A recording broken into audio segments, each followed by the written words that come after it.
ይህ የምፅዓቱ አዋጅ ነጋሪ አገልግሎት ወቅታዊና ዕለታዊ ወጎችን በማቅረብ ትንታኔ የምንሰጥበት የተለያዩ እንግዶችንም በመጋበዝ የምናቀርብበት መድረክ ነው። መረጃዎችን ያጠናከረ ይዞልን የሚመጣው ፓስተር አለማየሁ ነሙ ሲሆን ፕሮግራሙን የመራና መሰናዶውን ኤዲት በማድረግ ወደ እናንተ የሚያቀርበው ይልቃል አስራት ነው። መልካም ጊዜ።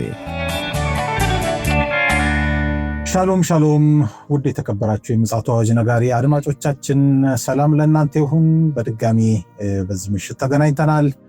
ለምሽቱ ይዘን የመጣነውን ደግሞ ሌላ መረጃ እንዲሁም ደግሞ የማንቂያ ደወል ለማቃጨል ወደ እናንተ ተከስተናል። መስመር ላይ ፓስተር አለማየሁ ይገኛል።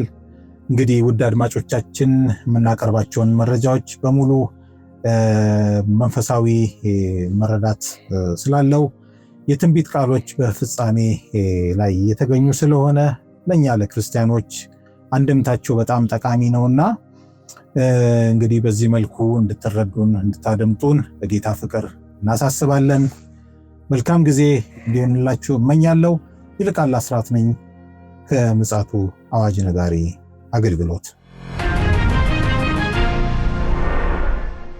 ውድ አድማጮቻችን እንግዲህ በዓለማችን ላይ የተሰሙ ያሉ ክስተቶች የምንሰማቸው በየሚዲያው በየሶሻል ሚዲያው የምንሰማቸው ነገሮች በሙሉ አስፈሪ ገጽታ ያላቸው ይመስላሉ፣ ስጋትንም የሚያጨውም ናቸውና ለእኛ ለክርስቲያኖች ግን ይሄ ክስተት በጣም በጣም የማንቂያ ደወል ነውና እንድንነቃ እንድንዘጋጅ አሮጌ ልብሶቻችንን ከላያችን ላይ ገፈን ክርስቶስ ኢየሱስን ዳግም መምጣት ሙሽራውን የምንጠባበቅበትን ልብስ እንድንለብስ ስለሚያስደርጉን በዚህ መልኩ ዝግጅታችንን እንድናደርግ በዚህ አጋጣሚ መልእክት ማስተላለፍ እንወዳለን።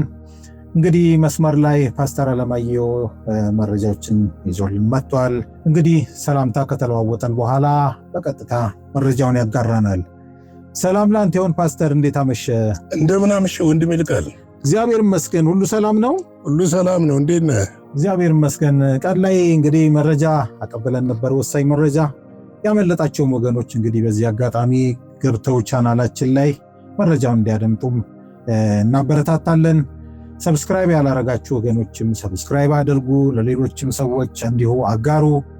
ላይክ ኮሜንት በማድረግ ተሳታፊም ሁኑ እንላለን። አሁን በቀጥታ ወደ መረጃችን እናመራለን። ፓስተር እስኪ መረጃን ማቅረብ ትችላለህ? እንግዲህ ምንድነው በሆርሙዝ ሰርጥ ያለው ነገር በጣም ተባብሷል። በትናንትናው ዕለት የተወሰኑ የዕቃ ጫኝ መርከቦች ተመተዋል። አንዷ የተመታችው በታይላንድ ባንዲራ ተንቀሳቀስ የነበረው ከባህሬን መነሻዋን ያደረገችው ነው የተመታችው። ከዚህም ባሻገር እንግዲህ በሆርሙዝ ሰርጥ ላይ እስካሁን የተወሰኑ እየተለዩ ያልፉ ነበረ የተወሰኑ እንትኖች መርከቦች። ነገር ግን አሁን ላይ 1 ሊትር ነዳጅ አያልፍም የሚል እስራኤል አውጃለች። ይህንን ማወጅ ብቻ አይደለም፣ ኢራን ማለት ነው። ኢራን አውጃለች። ምንድነው ከዚህ በፊት እኔ እናንተ ተነጋግረን ነበረ። እኔ ከወታደራዊ ሳይንሱ አንጻር ምን ብዬ ነበረ? የባህር ውስጥ ፈንጂዎች አሉ። የግድ መርከብ መተኮስ አይጠበቅባትም፣ ሚሳኤል መተኮስ አይጠበቅባትም። በባህር ውስጥ የሚንቀሳቀሱ ፈንጂዎች አሉ። እነዚህም ፈንጂዎች ልታጠምድ ትችላለች። ከዚህ የተነሳ ወሽመጡን ትዘጋዋለች ብዬ ነበር። አሁን ግን ምንድነው የባህር ውስጥ ፈንጂዎች መጠመዳቸው ተገኝቷል፣ ታውቋል። መረጃ አለ። እነዛን ፈንጂዎች ለመልቀም ደግሞ ቀጠናው ነፃ መሆን አለበት። ፈጣን ጀልባዎች ኢራን የምትታወቅባቸው ፈጣን ጀልባዎች አሉ። ትንሽ ጀልባዎች መትረየስ 50 ካሊበር እንደዚህ አይነት ነገር ላውንቸር ነገሮች እነዚህ መርከቦችን መምታት የሚችሉ የተጠመዱባቸው ትንንሽ ጀልባዎች አሏት። እነዚህ ጀልባዎች ደግሞ ምንድነው የሚያደርጉት? በፍጥነት መሰወር ይችላሉ። በፍጥነት ደግሞ መምታት ይችላሉ። ግዙፍ ስላልሆኑ ለኢላማ ብዙ ጊዜ አመቺዎች አይደሉም። ለኢላማ ብዙ ጊዜ አመቺ የሚሆንህ ተንቀሳቃሽ ሲሆን ነው። አንድ ነገር ቋሚ ሲሆን ነው ለኢላማ እንትን። ተንቀሳቃሽ ሲሆን ግን በጣም እጅግ አስቸጋሪ ነው። እንግዲህ በዚህ ጉዳይ ላይ ዶናልድ ትራምፕ ጠንካራ ትዕዛዝ ለባህር ኃይላቸው ሰጥተዋል እና አሁን አዎ። እና ምንድነው አሁን ባህር ኃይሉ ጋር ያለው ፍጥጫ እየጠነከረ እንደሚመጣ ነው የሚጠበቀውና ጦርነቱ ከምድር ላይ ወደ ባህር ላይ ያመራል ተብሎ ይታሰባል። እንግዲህ አሁን ላይ ያለው ነገር ስትመለከት በዚህ ሁኔታ የሚቀጥል ከሆነ ለአንድ ሳምንት ወሽመጡ ተዘግቶ የሚቀጥል ከሆነ በዓለም ላይ ያለው የኢኮኖሚ ሁኔታ በጣም አክሲዮኖች ሊያሽቆለቁሉ ይችላሉ፣ አደጋ ውስጥ ልንገባ እንችላለን የሚል ነገር አለ። ቆይ እኔ የምልህ እንደው ከዚህ ቀደም ዶናልድ ትራምፕ እንደተናገሩት የኢራንን የባህር ኃይል አከርካሪውን ሰብረነዋል፣ ከዚህ በኋላ ሊያንሰራራ አይችልም የሚል መረጃም አቀብለው ነበር። እሱ ይኸውልህ ምንድነው መሰለህ በወታደራዊ እንትን መትቻለሁ እንጂ አልመታሁም አትልም። ተመተህም መትቻለሁ ልትል ትችላለህ። ደግሞም እኮ የምልህ በጣም በአስቸኳይ ብለው ነው እዛ ላይ እንደውም እንትን የሚሉት በአስቸኳይ የቀበረቻቸውን ፈንጂዎች አሁን ይሄንን ስላሉት ያወጣሉ ወይ? ኢራኖች ጦርነት ላይ ናቸው እኮ ያሉት። ማለት አሁን እንግዲህ አንድ ኦፕሽን እኮ ነው ያመጡት እኮ አውጭ ብቻ እኮ አይደለም እኮ ፓስተር፣ የሚያስፈራው እኮ 20 እጥፍ ጥቃት እናደርሳለን እኮ ያሉት። ይኸውልህ 20 እጥፍ ማለት ምን ማለት ነው? ኢራኑ የውጭ ጉዳይ ሚኒስትር አባስ አራቺ ትናንትና ይመስለኛል ከትናንት ወዲያም ትናንትም በተከታታይ ነው እንግዲህ መግለጫ እየሰጡ ያሉት። እሳቸው በሰጡት መግለጫ ላይ በትንሹ አሉ ለ6 ወር ጦርነት ተዘጋጅተናል አሉ። 6 ወር እዛ ቀጠና ላይ ጦርነት ሆነ ማለት አስበው የዓለም ኢኮኖሚ ምን እንደሚሆን። እኔ በጣም ይሄ ከባድ ነገር ይመስለኛል ፓስተር። አዎ ምንድነው ቆይ አሁን እኔ እንደዚህ ጋር እንደው ብናወራ ዶናልድ ትራምፕ 20 እጥፍ ጥቃት ልናለ የት ጋር ነው ያደርሱት? ቆይ ምንድነው ሊሆን? አንተ በመቼም ወታደራዊ ሆነ ከተማውን ምናልባት ሲቪሉን ከተማውን ሊያወድሙት ነው። አሁንም እንትምትለው ኢራን ጂኦግራፊ ወሳኝ ነው።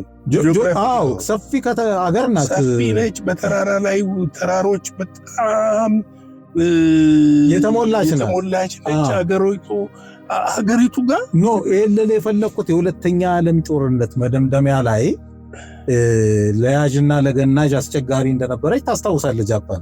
ጃፓንን እንግዲህ በተደጋጋሚ ብዙ ነገር ተብሎ በኋላ መጨረሻ ላይ የቆመበትንም መንገድ እናውቀዋለን። ይሄንን አስባ ነው ወይ አሜሪካ? 20 እጥፍ እኮ ከባድ ነው። እሱን አያረጉትም። አሁን ለምሳሌ አቶሚክ ቦምብ ወይም ደግሞ ኒኩለር ያፈነዳሉ ብዬ አልጠብቅም። የኒኩለርም ተሸካሚ አውሮፕላን እኮ ትላክ እሱን ይጠቀማሉ ብዬ አልጠብቅም። እውነቱን ልንገርህ ለምሳሌ እሱን ከተጠቀሙ ዓለም አበቃላት ስለ ሌሎችም ወደ አሜሪካ ያፈነዱታል። እዚህ ጋር አስብ። ኢራን ሌላ መረጃ ምንድን ነው?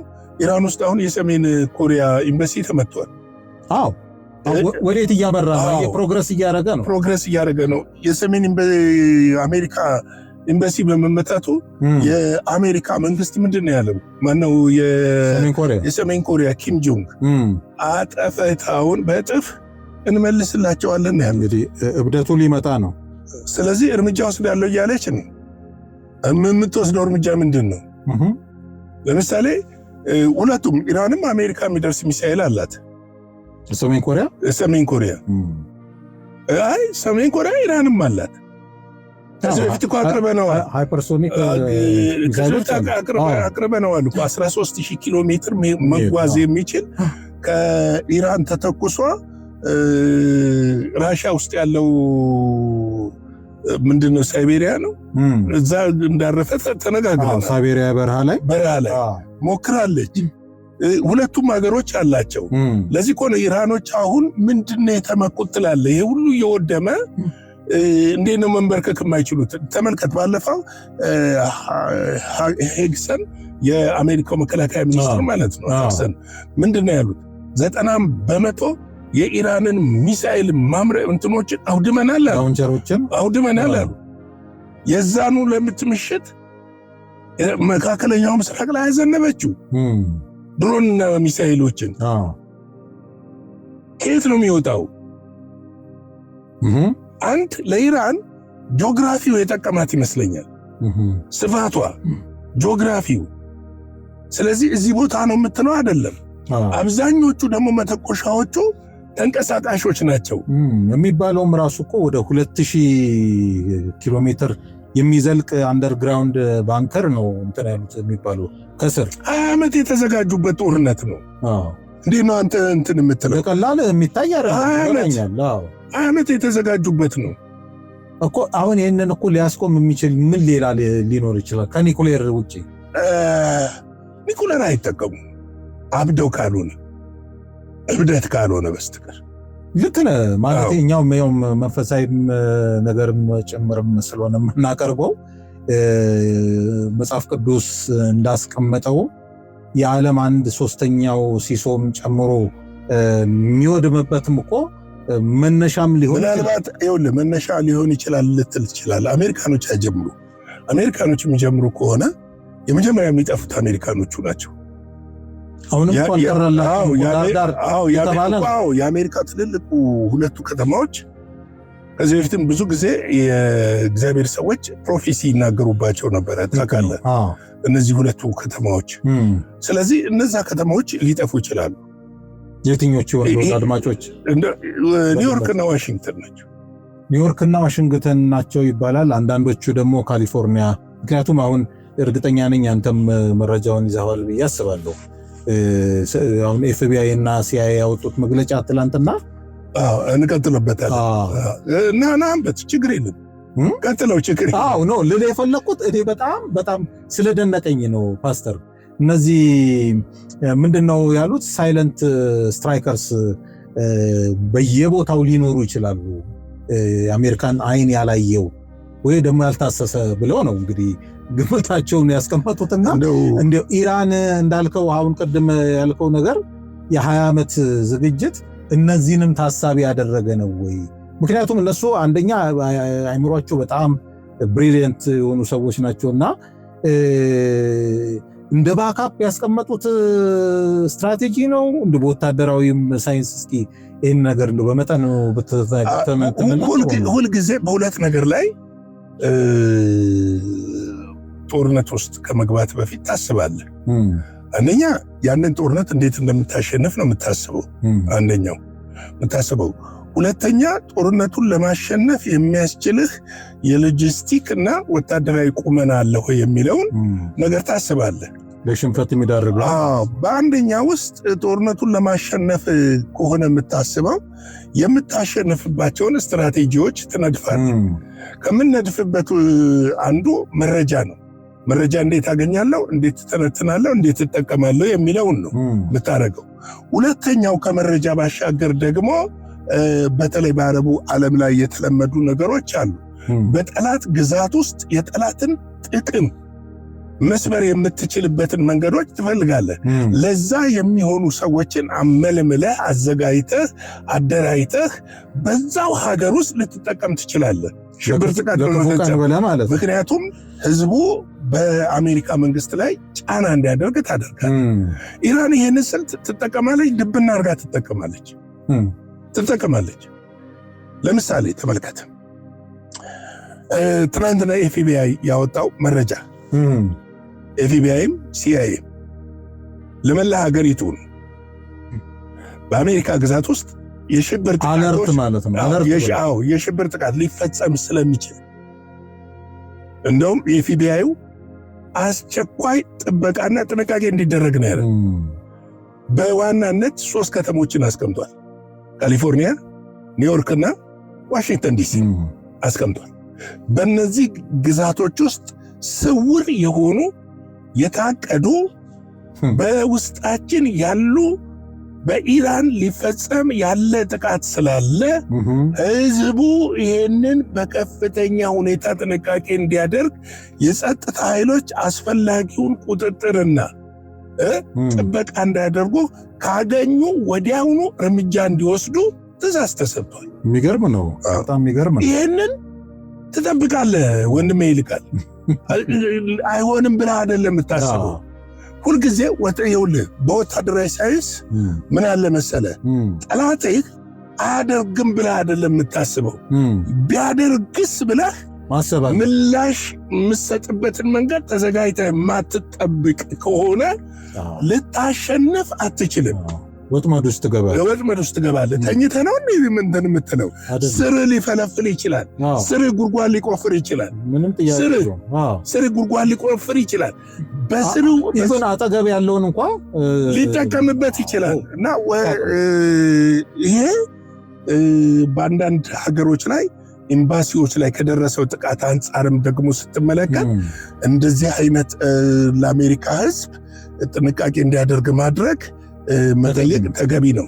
ነገር ግን ሰላማዊ ኑሮ የለመደው የአሜሪካ ሕዝብ ይህ ስጋት ውስጥ ይከተዋል። ምንም ጥያቄ የለው፣ ስጋት ውስጥ ይከተዋል። ምናልባት በነገ መረጃዬ አንድ ርዕስ ይዤ እመጣለሁ ብያለሁ። ከነዚህ ሁሉ ሁኔታ አሜሪካ ሴኔቱ ዝግ ስብሰባ አድርጎ ነበረ። ያችን መረጃ ይዣት እመጣለሁ። እንግዲህ ለዛሬ ምሽት ያለኝ ይህንን ይመስላል። የጌታ ጸጋ፣ ሰላም፣ ምሕረት፣ ቸርነት ከሁላችሁ ጋር ይብዛ። እንወዳችኋለን። የጌታ ጸጋ እንዲበዛላችሁ እንመኛለን። እንድትጸልዩ እንመኛለን። ለእኛም ጸልዩ፣ ለራሳችሁም ጸልዩ፣ ለምድራችን ጸልዩ፣ ለቤተ ክርስቲያን ጸልዩ። ወንድሞቻችሁን እህቶቻችሁን አንቋቸው፣ በፍቅር ተዘጋጁ በሏቸው። ሰዓቱ አልቋል፣ ሊመጣ ነው። ምን እናድርግ የሚለውን ነገር ከነሱ ጋር ምከሩ። በሰፈር እንደ ድሮ እግዚአብሔር ቢረዳችሁ እንደ በቤት ህብረቶች እንደ ድሮ ጸሎት ቢኖር፣ መሰባሰቡ ቢኖር፣ መጠያየቁ ቢኖር ይህንን እንደ ጌታ ባሪያ እንመክራችኋለን። ምክንያቱም ዘመኑ እያለቀ ነው። አሁን ጦርነቱ እጅግ እየተወሳሰበ እየመጣ ነው ያለው። ወደማይፈታበት ነገር ውስጥ ከገባ ዓለም ምን እንደሚሆን፣ ነገ ምን እንደሚሆን፣ ተነገ ወዲያ ምን እንደሚሆን የምናውቀው ነገር የለም። ሁላችንም ግን ሬዲ ሆኖ መገኘት፣ ጸልዮ መገኘት ግን አንዳንዴ ክርስቶስ እንኳን ባይመጣ በፈተና ውስጥ ተዘሎ ማለፍ አለ፣ ተሸሽጎ መሻገር አለ። ያንን ክርስቶስ የእግዚአብሔር ልጅ ኢየሱስ ያደርጋል ብዬ አምናለሁ። ከመጣ ደግሞ እሰየው፣ ከእርሱ ጋር ለመገናኘት ተነጥቀን እንሄዳለን። ለዚህ እንዘጋጅላለሁ። የጌታ ጸጋ ሰላም ከእናንተ ጋር ይሁን። ሻሎም። ጌታ ኢየሱስ አብዝቶ ይባርክ። ፓስተር እንግዲህ የልቤን ነው ያደረስክልኝ። ምክንያቱም በቃ አሁን ዓለም ከዚህ በኋላ ሰላም ይሆናል፣ እንደው እንደ ድሮ ተረጋግተን ኑሯችንን እንቀጥላለን የሚባሉ ወዘተ ሐሳቦች ከዚህ በኋላ እንግዲህ ተረት ሊመስሉ የሆኑ ነው እንግዲህ ያለውና አሁን ይህንን ስንነግራችሁ ለማስፈራራት ደግሞ ሽብርን ለመንዛትም ሳይሆን የእግዚአብሔር ቃል በግልጽ ስለነገረን የሚያስጨንቅ ዘመን እንደሚመጣ ይህን ወቅ ብሎ ከተናገረን ከሰዓት በኋላ ከደቂቃዎች በኋላ ምን ሊፈጠር እንደሚችል አናውቅም። ስለዚህ ያለን አማራጭ ምንድነው? በእግዚአብሔር ቁጥጥር ውስጥ ሆነን መንፈሳዊ ሕይወታችንን በመጠበቅ ሁልጊዜ ንቁና ዝግጁ እንድንሆን እንደወትሮ ማሳሰብ እንወዳለን። ፓስተር በደንብ አድርጎ ነግሮናል። በዚህ አጋጣሚ ማሳሰብ የምንወደው ጉዳይ ቢኖር ከዚህ ቀደም እንደዚሁ አንድ የጸሎት ቡድን የሌሊት አዳር ጸሎት ላይ ምን አይነት ርዕስ ይዞ መቅረብ እንዳለበት በመተመን ከኛ መረጃዎችን በመያዝ ከፍተኛ ጸሎት እንዳደረጉ እንደው በዚህ አጋጣሚ መናገር እወዳለሁ። ሌሎቻችሁም ይህንን አርአያ በመከተል በጣም ልንጸልይበት ይገባል። ምክንያቱም ከዚህ በኋላ መልኩና ገጽታውን እየለዋወጠ ስለሚሄድ ልጆቻችንን፣ ቤተሰቦቻችንን ሁሉ ጓደኞቻችንን ማሰብ አለብን። እንግዲህ ፓስተር በደም አጽንኦት አድርጎ ነው የተናገረው። እንጸልይ፣ እንዘጋጅ። እንግዲህ ውድ አድማጮቻችን የዛሬ ሐሙስ ምሽት መረጃና መልእክታችን ይህን ይመስላል። የእግዚአብሔር ፈቃድ ከሆነ ደግሞ በነገው ዕለት ደግሞ አዳዲስ መረጃዎችን ይዘን ወደ እናንተ የምንመጣ ይሆናል። እስከዚያው ድረስ ሻሎም።